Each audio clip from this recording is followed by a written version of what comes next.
La France bouge. Que sont-ils devenus ? Benjamin, rappelez-nous ce qu'est le Petit Béret. Alors c'est une marque spécialisée dans les vins, les vins classiques, les effervescents, les bières et les spiritueux, mais sans alcool. Ils ont même créé le premier château sans alcool au monde. Il est très forts. à Saint-Chinian dans le Languedoc, donc il s'appelle le château Petit Béret. Et quand ils étaient venus dans la France bouge il y a 3 ans, ils avaient 30 produits à la commercialisation. Bonsoir Fatih Béni. Bonsoir. Vous allez bien ?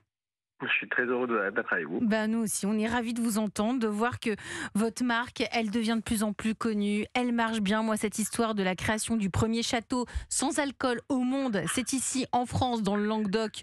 Je suis émerveillée, le château Petit Béret. Comment ça va aujourd'hui, Fatih Béni, pour le Petit Béret ? Ça va très bien, ça va très très bien. On est très heureux d'être là parmi vous, puisque 3 ans après, on a réussi à concrétiser pas mal de projets. Je suis très heureux d'entendre aussi Loïc de la Maison Boutin. Bonjour Fatih.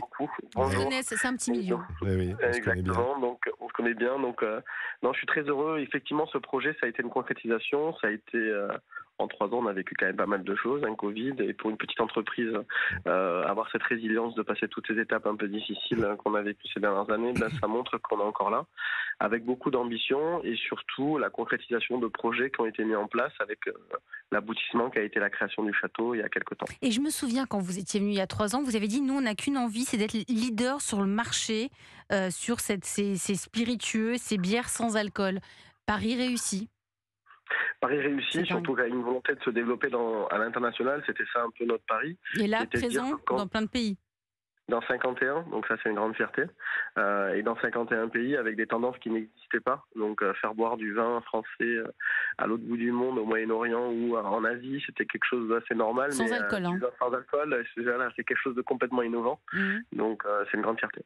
Comment vous regardent justement les producteurs de vin, j'ai envie de dire les vrais, mais c'est pas comme ça qu'il faut dire, mais les producteurs de vin avec alcool, et ils vous regardent comment, ils doivent s'interroger sur cet engouement, sur cette explosion, ce succès.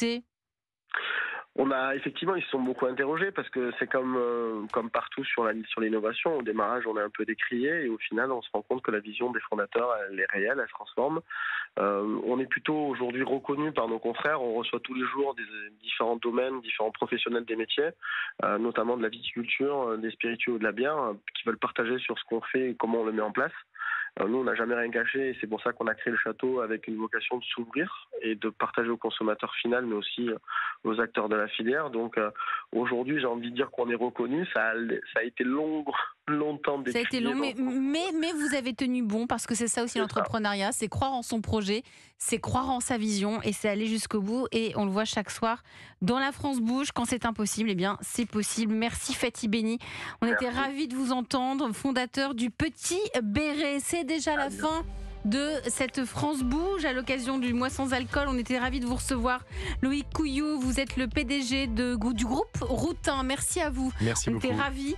Merci à Antoine Boucher et bonne chance, cofondateur de Walter. C'était un plaisir de vous avoir. Merci. Luc, bravo pour vos précieux conseils. Merci à vous. Non, merci à vous et félicitations Luc encore. Le Sénécal. Et merci, je tiens encore à remercier toute l'équipe de La France bouge, Christophe Pierrot, Benjamin Lévesque, Antoine Fenech, Clara Léger qui vient de nous rejoindre pour ces audiences parce que oui, on augmente sur une vague.